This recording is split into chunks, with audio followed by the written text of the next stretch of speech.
자, 오늘 설교 제목을 한번 따라서 하시겠습니다. 궁극적인 성공을 주는 영적 부흥.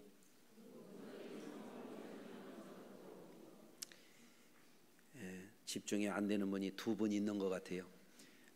화면에 보시면 제목이 딱 있잖아요. 한번 보면서 해보십시다. 자, 시작. 궁극적인 성공을 주는 영적 부흥. 이게 무슨 말인지 오늘 설교 말씀을 통해서 은혜의 시간 되시기를 바랍니다. 우리 삶에 꼭 이루어야 할 과제가 있는데 영적인 부흥을 이루는 것입니다. 원래 사람은 하나님이 손수 지으시고 하나님의 형상을 따라 지으시고 거기에 영을 부어 넣어 주셔서 사람이 된 거예요.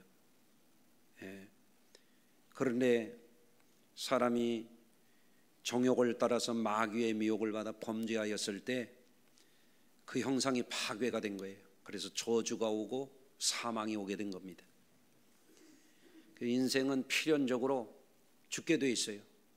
근데 하나님이 그 인생을 마땅히 벌을 받아야 사망에 이르는 것이 당연하지만 구원의 은혜를 베풀어 주셨습니다.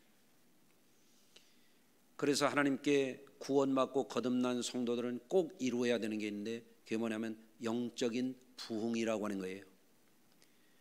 영적인 부흥이라고 하는 것은 무슨 부흥사들이나 어느 특별한 은사가 있는 사람들만 하는 게 아니라 모든 그리스도인들이 이 목표를 이루어야 돼요. 영적인 부흥이라는 것은 다른 말로 얘기하면 하나님의 형상을 회복하는 일이에요. 어떻게 회복할 수 있어요? 영으로 살아야 됩니다. 영으로. 따라서 하십시다. 육으로 살지 말고 영으로 살자. 아멘. 그래서 우리 성도님들이 교회를 다니는 데 만족하지 말고 예배를 보는 자가 되지 말고 영으로 예배하고 하나님의 영을 체험해야 돼요. 그래서 예수님은 말씀하셨어요. 사람이 물과 성령으로 거듭나지 않으면 하나님 나라를 볼 수 없다. 물과 성령으로 거듭나지 않으면 하나님 나라에 들어갈 수 없다 그랬어요. 물과 성령으로 거듭나는 일이 다른 말로 얘기하면 영적 부흥입니다. 영을 회복하는 거예요. 영이 그 사람을 이끌어가는 삶을 살아가는 것을 우리 성도님들이 다 이루어야 할 줄로 믿습니다. 오늘 본문은 다윗 왕의 시편이에요. 여기 보면 다윗 왕의 신앙이 어떤 신앙이었는지, 그의 삶이 어떻게 위대한 승리의 삶을 살았는지 하는 것을 우리에게 아주 확실하게 보여주는 말씀이 오늘 본문의 말씀이에요. 여러분, 다윗 왕은 어떤 분이에요? 여러분들도 교회 생활을 조금 하신 분들은 다윗 왕이 누구인지 개략적으로는 아실 거예요. 자, 한번 말씀해 보세요. 다윗이 누굽니까? 누구의 아들이죠? 이새의 아들이라고 되어 있어요. 목부, 가난한 목부 이새의 아들이에요. 몇 번째 아들이었죠? 8번째 아들이에요. 이새의 8번째 막내 아들이에요. 무슨 일을 했었죠? 목동이었어요. 학생도 아니었고 군인도 아니었고 직장인도 아니었고 목동이었어요. 그러다가 기름 부음을 받고 이스라엘의 장군이 되고 이스라엘의 제2대 왕이 되었던 분이에요. 그러면 오늘날에는 이스라엘의 국가 통합의 상징이 될 만큼 중요한 인물이, 이스라엘 사람들에게 가장 큰 자부심이 여호와 하나님을 믿는 택함받은 백성이라고 하는 것 다음으로는 다윗 왕이 이스라엘의 상징이에요. 그럴 만큼 훌륭한 분인데 위대한 삶을 산 이스라엘을 강력한 통일 왕국으로 세운 인물이 다윗 왕인데, 아브라함에게 언약하셨던 그 약속을 성취한 인물이 다윗이라고 말할 수 있는데, 그분의 삶이 그냥 순탄하게 승승장구하고 편안하게 술술술술 모든 일이 다 잘 풀리고 그런 것이 아니었거든요. 어찌 말하면 다윗 왕만큼 시련과 또 풍파와 대적들과 많은 생사의 위기를 넘나들기를 그만큼 많이 겪은 사람이 드물 거예요. 어쩌면 유일할 수도 있어요. 그런데 그런 험난한 삶을 헤쳐서 가장 위대한 이스라엘의 왕이 되었던 삶의 비결이 오늘 본문에 있는 거거든요. 오늘 다윗이 가졌던 그 신앙이 어떤 것이었는지 주목해보고 우리 성도님들도 그런 신앙을 꼭 터득해서 인생의 최후 승리자, 궁극적인 승리자들이 꼭 되시기를 주의 이름으로 축원합니다. 첫째로 다윗 왕은 모든 환난 중에 구원받을 수 있는 비결이 오직 그 영혼이 하나님만 바라봤다는 거예요. 여러분, 사람이 무엇을 바라보고 사느냐가 인생의 결과가 달라져요. 여러분, 오늘도 여러분들이 교회를 향해서 오셨어요. 그런데 어떤 사람은 지금도 그럴 거예요. 오늘도 정처 없이 걷는다마는 정처 없는 이 발길이라고 그러고 세상을 방황할 수도 있어요. 들러 나가서 산으로 가서 골프장에 가서 저 제주도에 가서 돌아다니는 사람도 있고 해외에 가서 돌아다니는 사람도 있고 그렇지 않겠어요? 오늘 여러분들은 어디에 오셨어요? 교회로 오셨네. 방향을 잡아서 오셨네. 자, 지난주까지 오늘까지 꽤 추웠어요. 봄이 문턱에 오긴 왔는데 빨리 따뜻해지질 않네. 아마 우리가 부흥회하면 곧 따뜻해지지 않겠어요? 그죠? 자, 봄날이 되면 뭐가 피어요? 꽃이 피죠. 그러면 떠나야지. 자, 떠나자. 어디로 갈까요? 동해 바다로 갈까요? 남해 바다로 갈까요? 서해 바다로 갈까요? 열대 바다로 갈까요? 어디로 갈까요?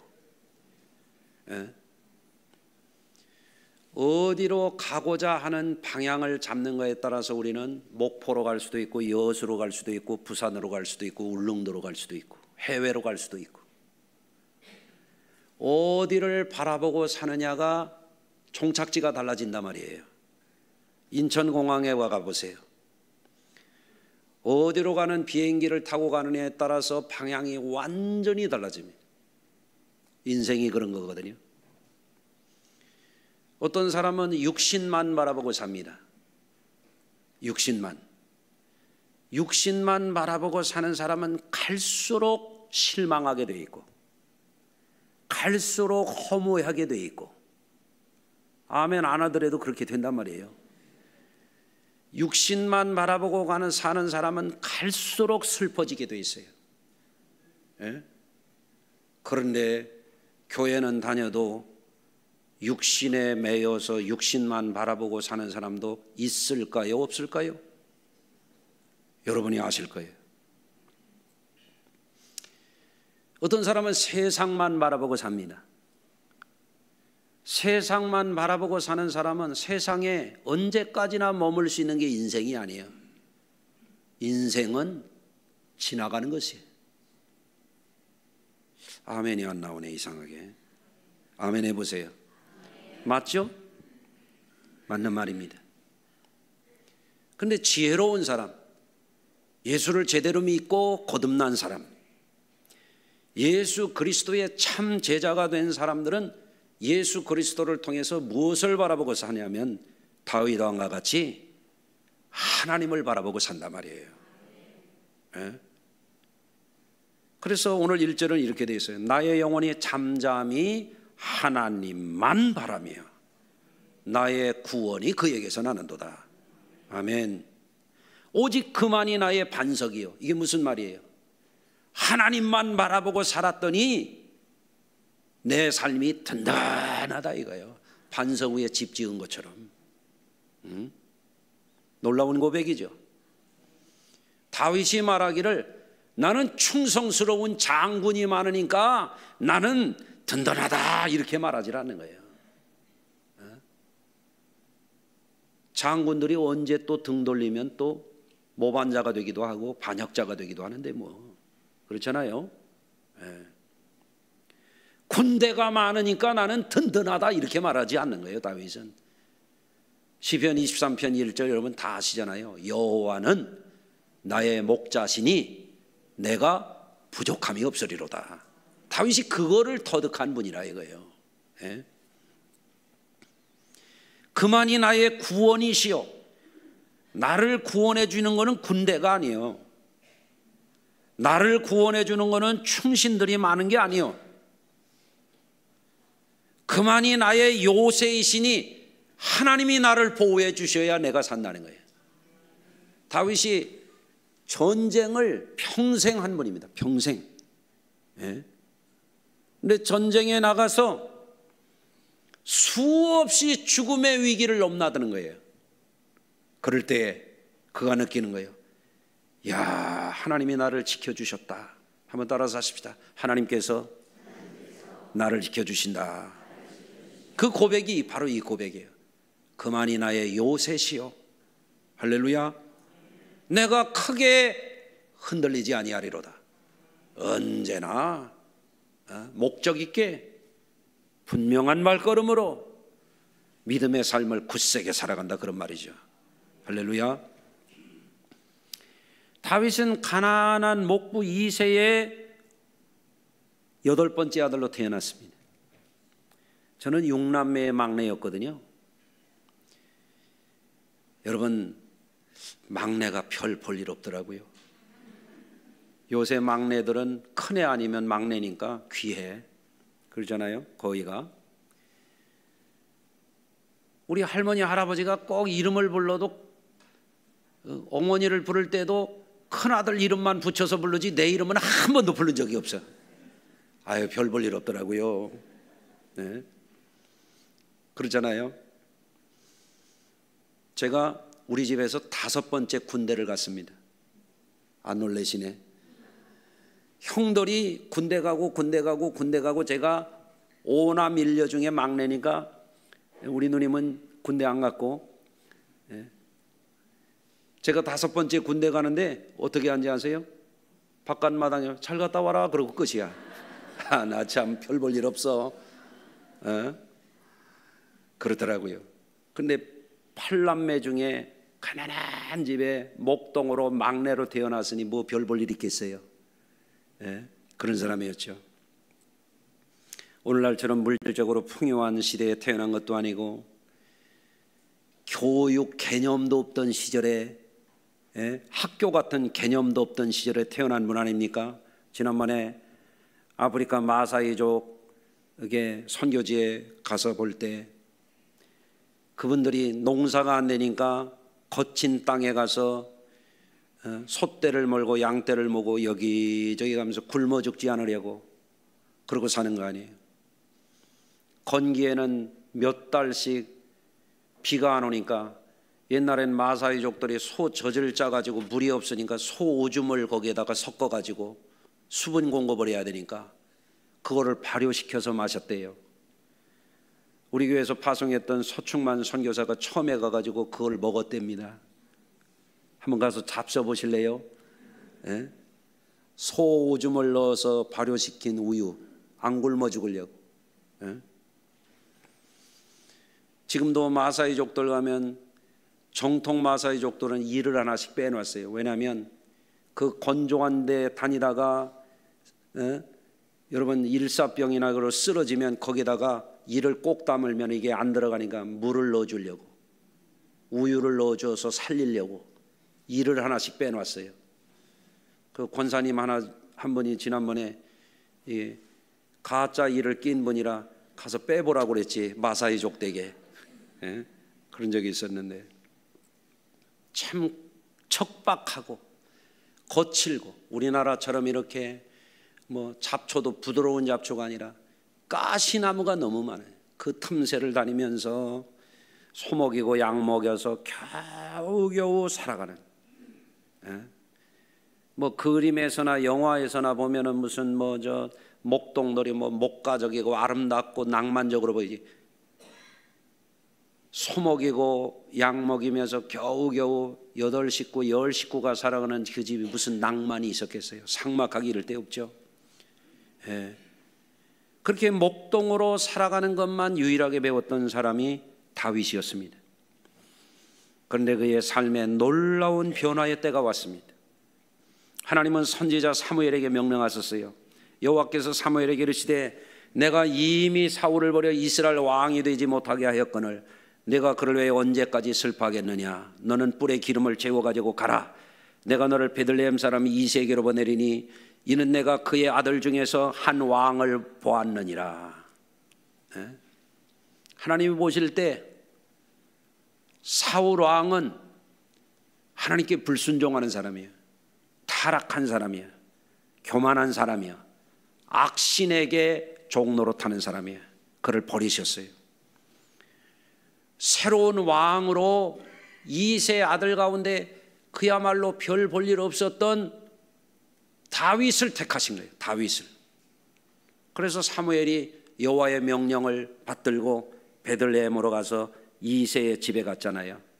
평강을 오시나이까. 그러니까 평강을 위함이니라. 그리고 아들들을 불러오게. 처음에 보니까 엘리압이 와요. 사무엘이 이렇게 말합니다.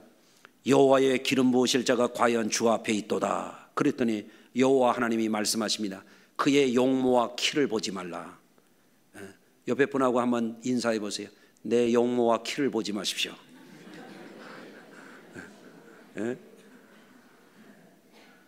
여러분도 그래야 되지 않아요? 나 여호와는 중심을 보느니라. 아멘. 그 첫째, 둘째, 셋째, 일곱째까지 다 하나님이 아니라는 거예요. 아들이 다냐 그랬더니 아니 아직 말째가 있는데 그는 양을 지키나이다. 이새에게 이르되 사람을 보내어 그를 데려오라. 그가 여기 오기까지 우리가 식사 자리에 앉지 아니하겠노라. 그래서 다윗을 데려왔는데 빛이 붉고 눈이 빼어나고 얼굴이 아름다운 소년이 거기에 와 있어요. 여호와 하나님께서 말씀하시면 이가 그니 일어나 기름을 부으라. 그래서 사무엘 선지자가 소년 다윗에게 기름을 부은 이후로 그에게 여호와의 영이 크게 감동되었어요. 따라서 하십니다. 여호와의 영이 내게도 감동하여 주옵소서. 그래서 이 목동 다윗에게 기름이 부어진 이후에 놀라운 일들이 일어나기 시작합니다. 그게 사무엘상 16장 23절에 보면 사울왕이 악신이 들려가지고 미친 사람이 되어버린 거예요. 그런데 소문을 들었어. 이새의 아들이 있는데 그가 수금을 타면 상쾌하게 낫는다더라. 그 불러드렸잖아요. 다윗이 왕의 앞에 가가지고 수금을 탄즉 악신이 떠나가고 상쾌하게 낫는 일이 일어났어요. 이게 뭐예요? 성령의 감동된 찬양입니다. 우리 찬양대만 한번 따라서요. 성령의 감동된 찬양을 하자. 이번에 부흥회 때 은혜 받아야 그게 돼요. 여러분은 노래패가 아니야. 여러분 가수 아니야. 찬양돼요. 하나님의 영에 감동된 영적인 찬양을 할 수 있어야 돼요. 다윗이 기름 부음을 받은 후에 그의 찬양의 역사가 나타나는 거예요. 또 16장에서 다윗이 기름 부음을 받았는데 17장에 무슨 일이 있었냐면 골리앗과 블레셋 군대가 이스라엘을 메뚜기 때처럼 새카맣게 쳐들어온 거예요. 그랬을 때 기름 부음을 받은 소년 다윗이 물맷돌을 가지고 가서 거인 장수 골리앗을 이마에 물맷돌을 박아 떨어지게 했단 말이에요. 할렐루야.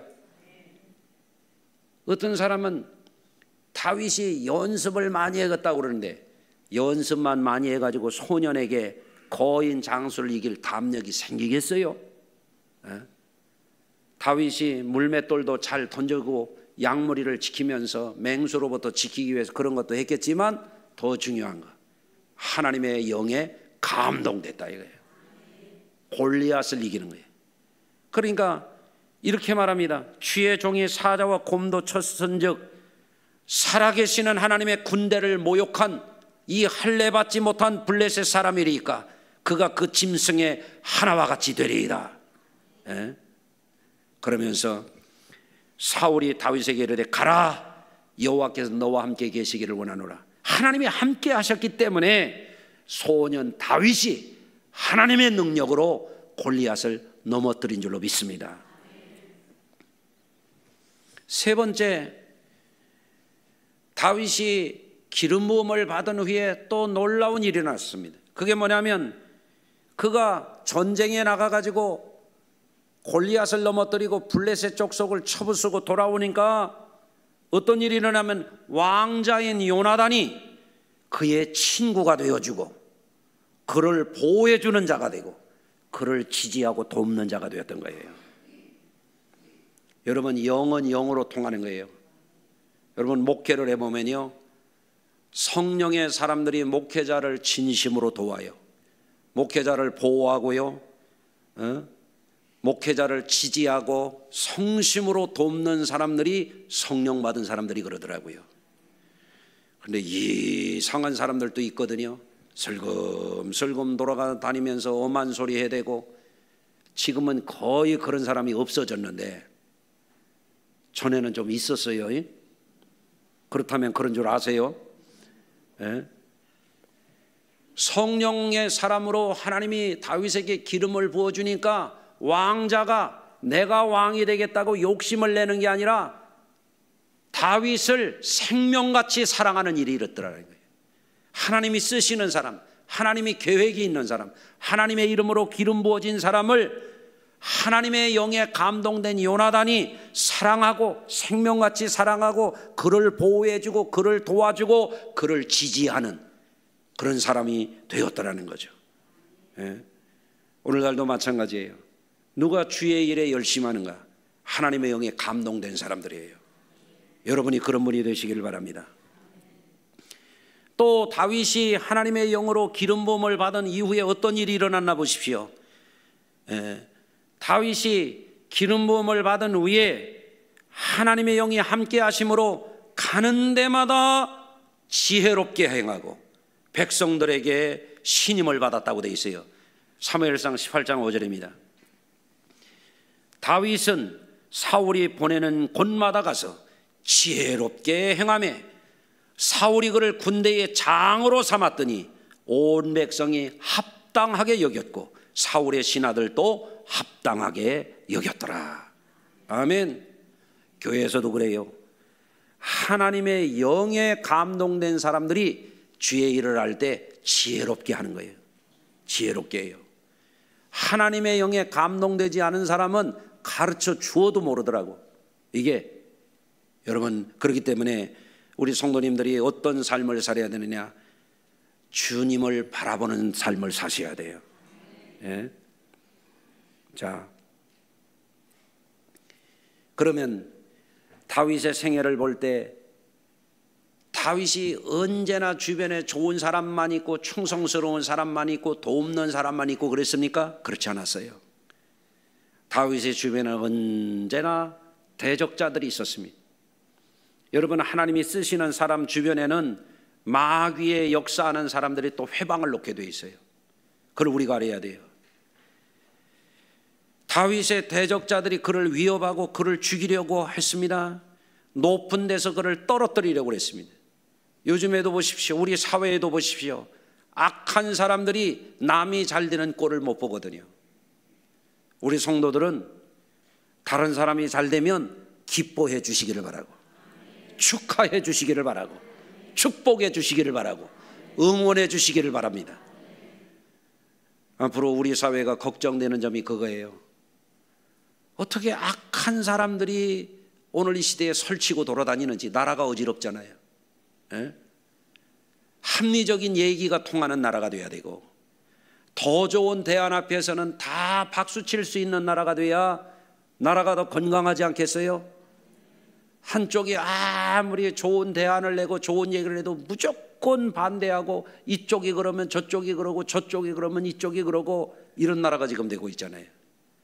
그런 엉터리 짓 하는 사람들이 나라의 지도자가 되겠다고 지금 설치고 다니고 있잖아요. 이게 걱정입니다. 이게. 그런데 자신을 높은 데서 떨어뜨리려고 그러고 주변에 이런 사람들이 많은 겁니다. 예?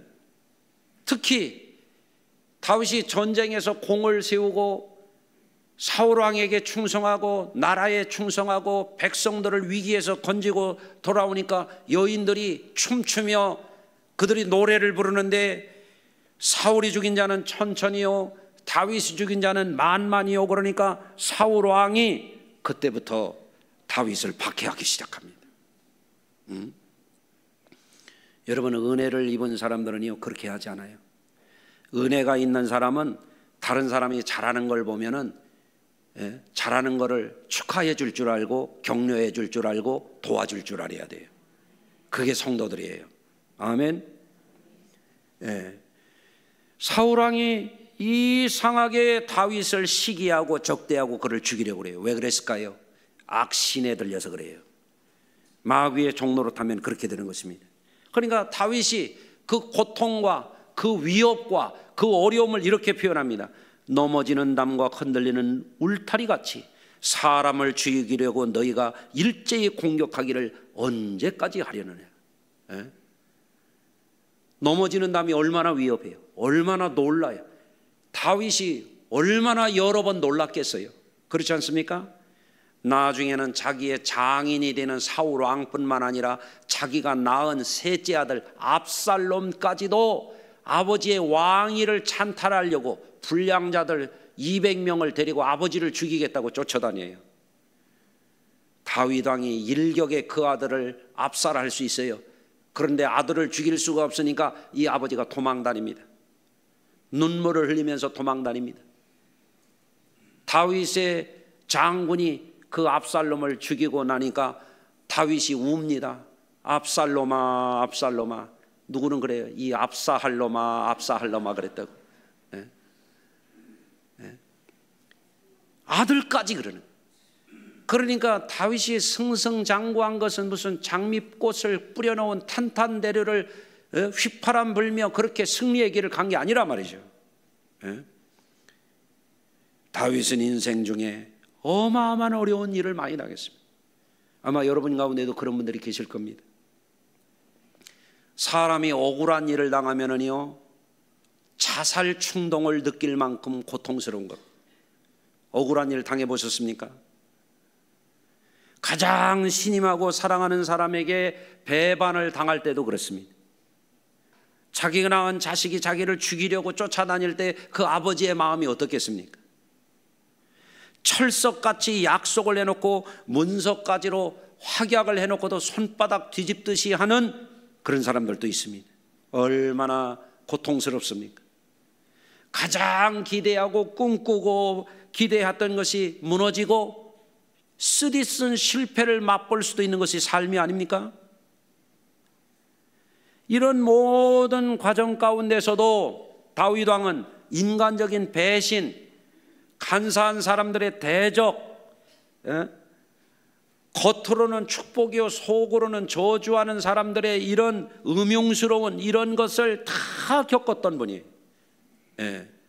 그럴 때마다 다윗은 자기 자신의 약함에 실망하지 않고 사람들의 악과 거짓과 술수와 음모와 흉계 때문에 낙심하지 않을 수 있는 비결이 뭐예요?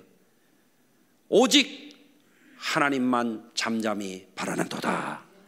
아멘. 이것이 뭐냐면 영적인 삶이라고 하는 것입니다. 다윗 왕은 파란 많은 삶 가운데서도 구원과 영광과 평강이 오직 하나님께 있다고 하는 것을 깨달은 사람이에요. 하나님만을 의지하고 그 마음을 토하면 하나님이 우리의 구원이 되시고 영광의 빛을 비춰주시고 우리의 피난처가 되어주신다는 것을 체험한 사람이에요. 여러분, 삶을 살아가면서 연륜이 쌓이면서 얻는 것도 있지만 점점점 잃어가게 돼 있어요. 예. 어떻습니까 여러분들? 10대, 20대, 30대까지는 그래도 피부가 팽팽하고 윤기가 나고 반질반질하고, 옆에 분 봐요. 10대인가 60대인가 90대인가. 벌써 40대만 넘어가기 시작하면 자잘한 주름이, 어머나 주름 생긴 거 좀 봐 세상에. 예? 또 그것뿐이에요. 기미가 또 생기고 막 주근깨가 생기고. 그럼 그걸 이겨보려고 뭐 가서 피고 땡기고 또 레이저로 지지고 막 팩을 하고 그냥 뭐 좋다는 화장품을 사서 바르고 또 뭐 기계를 해가지고 뭐 이런 것도 하고 별짓 다 하지만 그런다고 안 늙냐고.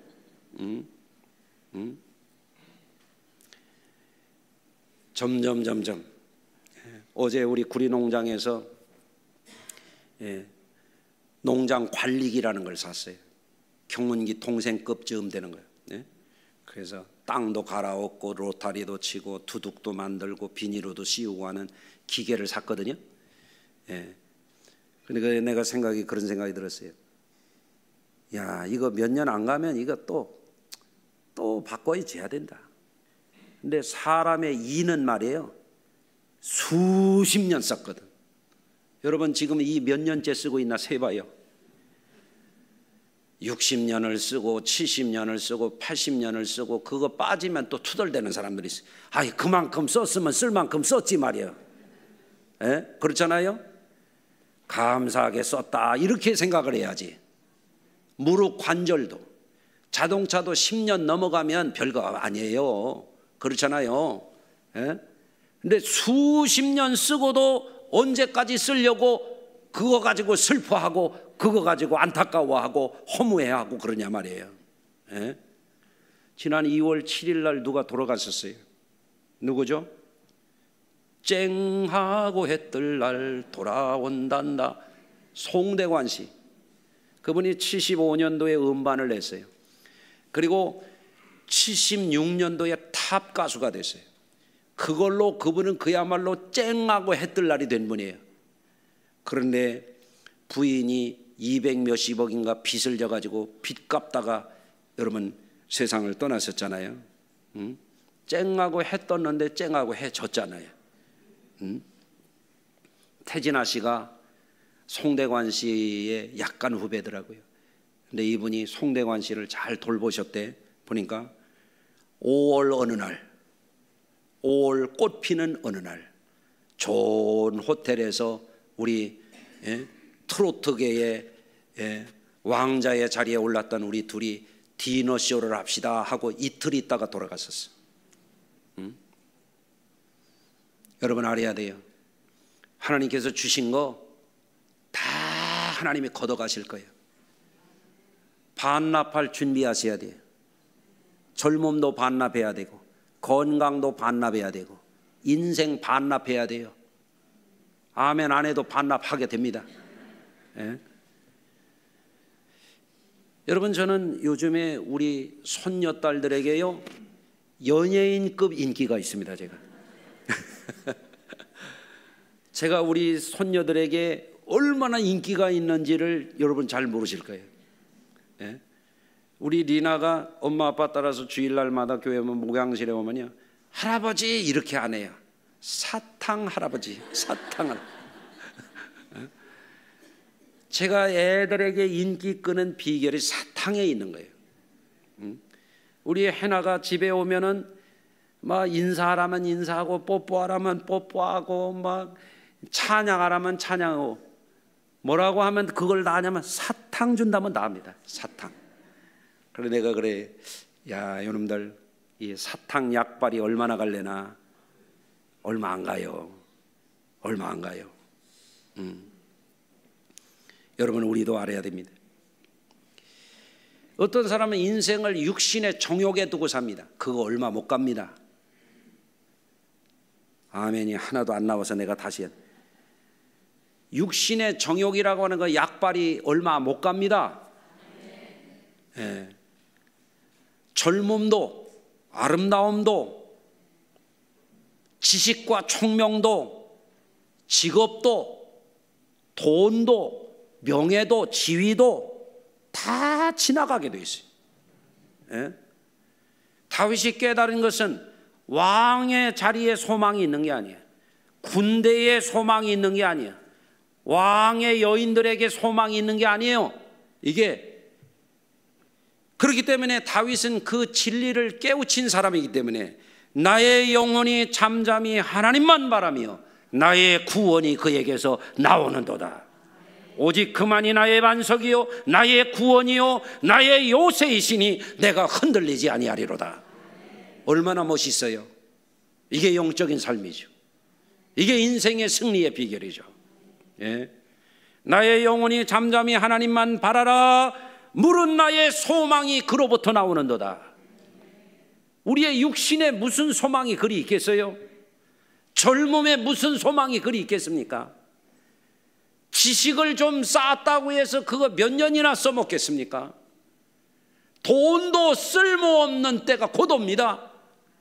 명예도 지위도 별것도 아닙니다. 그런데 어느 자리만 올라가면 이성을 잃어버리는 사람들, 밥 좀 먹고 살만 하면은 인생의 목적을 상실한 사람들, 헛된 것에 빠져서 세월을 허송하는 사람들이 많은 거예요. 예? 나의 구원과 영광이 하나님께 있으며 왕위에 있지 않다는 거예요. 영토에 있지 않다는 거예요. 예? 물은 나의 소망이 하나님께 있다는 거예요. 내 힘의 반석과 피난처도 하나님께 있도다. 그러니 내가 이런 하나님을 체험했으니 백성들아 시시로 그를 의지하라. 예? 하나님을 의지하는 것이 복이에요. 복 중에 복이에요. 그 앞에 마음을 토하라. 외로울 때, 쓸쓸할 때, 인생의 허무함이 느껴질 때, 힘을 점점점 잃어갈 때, 이가 흔들리고 관절이 아플 때, 기억력이 약해질 때 낙심하지 말라 이거예요. 예? 여러분에게는 하나님의 구원의 약속이 있잖아요. 할렐루야. 그냥 살다 보면 사람이 자꾸 육신에게 마음을 빼앗겨, 정욕의 마음을 빼앗겨. 어떤 사람은 세상 일의 마음을 싹 뺏겨. 영적인 것은 뒷전이야. 그러니 성도들이 흔들리는 거예요. 불안을 느끼고 사는 거예요. 우울한 거예요. 최고의 자리에 올라갔던 사람들이 스스로 목숨을 끊는 거예요. 하나님을 바라보면 그렇지 않습니다. 할렐루야. 그렇기 때문에 오늘 저녁부터 있게 되는 이 부흥회를 여러분들이 대비하면서 무슨 생각을 해야 하냐면, 나를 가장 복되게 하는 것이 뭐냐? 하나님을 제대로 바라보고 사는 삶이 최우선이 돼야 된다. 이것을 여러분이 깨우쳐야 돼요. 그러면 세월이 가도 늙어도 병들어도 인생이 끝나도 할렐루야 하고 갈 수 있는 거예요. 그 복이 여러분의 복이 되시길 바라요. 젊은 날에도 내 뜻대로 다 되는 사람이 어디 있어요? 내 계획한 대로 다 척척척 되는 사람이 어디가 있어요? 예? 7번 넘어져도 다시 일어날 수 있는 힘은 하나님께 있는 거예요. 저와 여러분들에게 영적인 부흥이 이루어지는 이번 기회가 되시기를 주의 이름으로 축원합니다. 기도하십니다. 하나님, 우리의 삶이 어떤 삶에 머물러 있는지, 나의 신앙의 수준이 어느 차원에 머물러 있는지 오늘 이 시간을 통해서 자신을 분별하게 하시고 분발해서 정신을 차리고 경성해서 우리 성도들의 영적인 삶을 제대로 살아가는, 하나님이 주시는 세상을 이기는, 육신의 연약함을 이기는, 세상의 미혹과 마귀의 시험을 이기게 하는 영적인 삶에 다윗과 같이 승리함으로 인생의 궁극적인 승리자들이 다 되게 하여 주시옵소서. 예수님의 이름으로 축복하며 간절히 기도드리옵나이다. 아멘.